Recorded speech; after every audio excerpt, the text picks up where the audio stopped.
Hola, les habla Liliana Goldín. Hoy veremos un tema, psicosis y transferencia. Ya hemos mencionado varias veces que frente a la psicosis se nos presenta la pregunta de cuál es el tratamiento posible.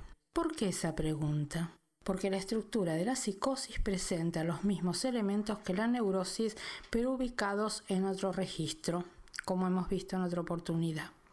Debemos esperar la respuesta a nuestras intervenciones también de otro modo en los pacientes. Es en este contexto que les traigo la cita de Jacques Lacan que nos plantea no retroceder frente a la psicosis. ¿Cómo pensar entonces los efectos en la psicosis del discurso del psicoanálisis? ¿Qué quiero decir los efectos en la psicosis del discurso del psicoanálisis? ¿Qué efectos para un paciente psicótico dentro del dispositivo analítico? Pero el dispositivo analítico es un dispositivo simbólico. Esto también va trayendo efectos. No es lo mismo cualquier tratamiento que un tratamiento psicoanalítico. El lugar que ocupa el analista, el dispositivo en sí. El sujeto psicótico tiene una particular relación al campo del gran otro. Se constituye en tanto sujeto por la exclusión del gran otro, debido a la forclusión del nombre del padre. Por lo tanto, la posición ofertada al analista tendrá la marca de esa particularidad, condicionando la estructura de la transferencia. Este sujeto queda en posición de ser objeto de goce del gran otro. La próxima emisión voy a comenzar a abrir el concepto de goce, concepto que a lo largo de la obra de Lacan fue teniendo, varias vueltas. En principio les voy a decir hoy que goce es satisfacción de la pulsión. El goce del gran otro está prohibido en la neurosis. ¿Por qué? Por efecto de la ley paterna.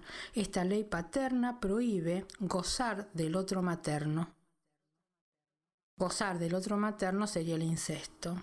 Es posible decir que el psicótico está desabonado del inconsciente, desenganchado del gran otro, por lo tanto fuera del discurso. Como les dije en otras oportunidades, el psicótico está en el lenguaje y está fuera de discurso. Discurso es una comunicación articulada. Lacan, en el texto de una cuestión preliminar a todo tratamiento posible de la psicosis, termina diciendo: dejaremos aquí por ahora esta cuestión preliminar a todo tratamiento posible de la psicosis, que introduce, como se ve, la concepción que hay que formarse de la maniobra en este tratamiento de la transferencia. Esto nos abre una pregunta: ¿qué puede hacer un analista frente a un psicótico? Presta sus significantes y su presencia, o sea, su capacidad de soportar la transferencia delirante. La pregunta por la posición del analista en el tratamiento de la psicosis es una dimensión caso por caso, es artesanal. Si al hablar de transferencia ubicamos la figura del sujeto supuesto saber o de un saber supuesto para la neurosis, ¿qué pasa con el saber en la psicosis? Este saber supuesto para la neurosis es lo que permite la instalación de la transferencia. ¿Qué quiere decir esto?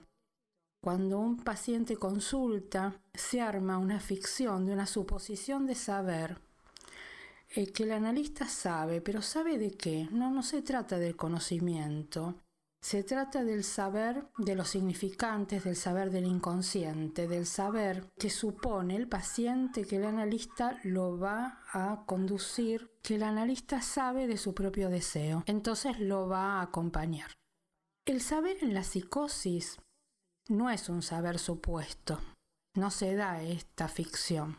Es un saber que está ahí disponible. El sujeto no es supuesto, está ahí en lo real.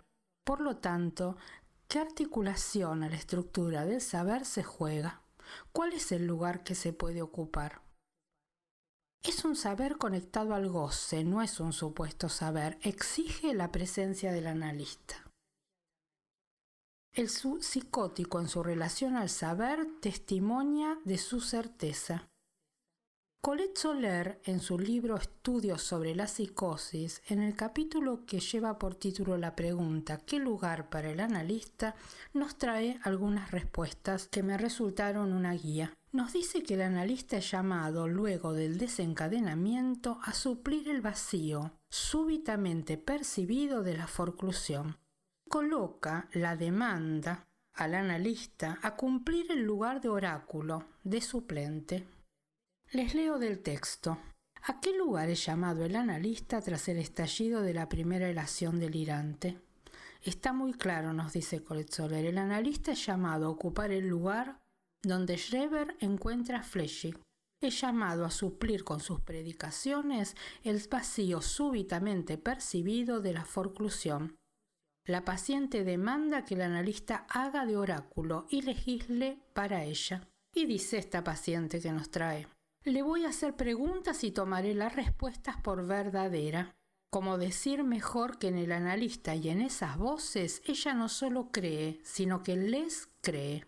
Nos plantea algo muy importante. Si el analista se instala en ese lugar, vendrá como respuesta a la erotomanía. Soler nos acerca a la maniobra para evitar la erotomanía. No operó con la interpretación, porque se interpreta cuando el goce está reprimido, o sea, en la neurosis. Cuando no lo está, solo puede elaborarse. Interviene con un silencio de abstinencia, dice ella. Ese silencio, esta negativa a predicar sobre su ser, tiene la ventaja de dejar el campo a la construcción del delirio. Nos habla la autora de un segundo tipo de intervención después, la orientación del goce. Este segundo tipo de intervención funciona como una prótesis imaginaria de la falta de prohibición. Se trata de un no. A ver, para llevarlo un poquito a la clínica, en el caso de una paciente mía, había tenido, en la adolescencia, un abuso por un hermano mayor. Se lo encontraba cada vez en reuniones y ella realmente volvía totalmente descompensada. No podía dormir, no podía parar en ningún sentido. Empezar a colocar ahí, que se trata de colocar un no, de hacer un juicio sobre ese hermano. Después de muchas vueltas y después de bastante tiempo de tratamiento, se pudo armar algo que la empezó a aliviar. Y en este sentido, sigo lo que plantea Colette Soler, una prótesis imaginaria a la falta de prohibición. Colette Soler presenta un caso en el que nos trae su intervención. Consistió en decir no, en poner un obstáculo cuando la sujeto parecía cautivada por la tentación de dejarse estrangular por el hombre que manifiestamente lo pretendía. Y por otro lado colocó un sí. Un sí como sosteniéndole un proyecto artístico. Pensaba también en mi paciente, que en ese caso, apoyándola a que termine la carrera que había comenzado. Entonces, por un lado prohíbe, por el otro lado habilita. Una prótesis imaginaria a la falta de prohibición, a la entrada del nombre del Padre, que prohíbe y habilita un goce.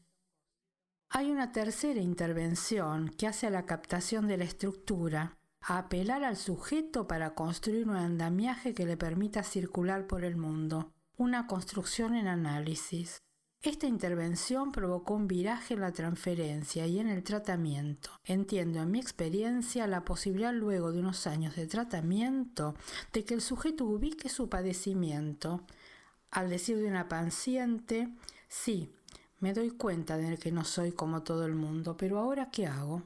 O como lo enuncia otro, no puedo parar porque así me siento bien. Qué locura que cuando me siento en plenitud es cuando estoy peor. ¿Cómo hago con esto? En una manía, por ejemplo. Un trabajo que le permitió a la sujeto la captación de su locura y un efecto de acotamiento, un efecto tranquilizador reduciendo su delirio. Colette Soler habla de una estabilización precaria, pero sin embargo patente, y se pregunta, ¿en qué se convierte el goce demasiado real que se encontraba de entrada en la cura? Y sitúa esa estabilización en tres términos. Primero, la ficción del delirio. Como vimos, el silencio del analista frente a la demanda que hace que el sujeto responda con el delirio. Segundo, la fijación del goce, lo que prohíbe y habilita. Y tercero, construye un mito en análisis del desorden y luego apunta a la función de suplencia, una producción artística, aquello que suple la falta del nombre del padre. La autora nos da, de forma totalmente anudada a la clínica, los modos de intervención desde la transferencia en la psicosis. Les recomiendo la lectura del libro. Como les dije antes, se llama Estudios sobre la psicosis, de Colette Soler. Es de la editorial Manantial. Este es solo un primer artículo. Van a ver después en el recorrido del libro que la verdad que los va a entusiasmar.